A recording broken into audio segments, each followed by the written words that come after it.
বার্ধক্যকে অপরিবর্তনীয় বলে মনে করা হয়। চুল পড়ে যায়, পেশি দুর্বল হয়ে যায় এবং শরীর ধীর হয়ে যায়। কিন্তু যদি কেউ আপনাকে বলে যে ৪৯ বছর বয়সে এই সব কিছু স্বাভাবিকভাবেই বিপরীত হতে পারে।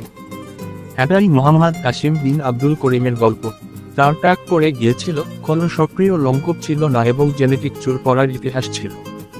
তবুও আজ তার চুল ফিরে আসছে কোনো চিকিৎসা ছাড়াই। কোনো অস্ত্রোপচার হয়নি, কোনো ঔষধও খাননি। তার মাথার ত্বকের খোলা ছিদ্র থেকে স্বাভাবিকভাবে নতুন চুল গজাচ্ছে। এর পাশাপাশি তার শারীরিক গঠনও পরিবর্তিত হচ্ছে। তার পা বড় হচ্ছে এবং তার পেশির বল বৃদ্ধি পাচ্ছে। এটি কি প্রাকৃতিক বয়স বিপরীত হওয়ার প্রথম নথিভুক্ত ঘটনা হতে পারে? কাসিম দাবি করেন যে এটি তার নিজের কোনো প্রচেষ্টার কারণে নয়, এটি কেবল আল্লাহর রহমত। তিনি এটি স্বপ্নে দেখেছিলেন এবং আজ এটি তার বাস্তবতা।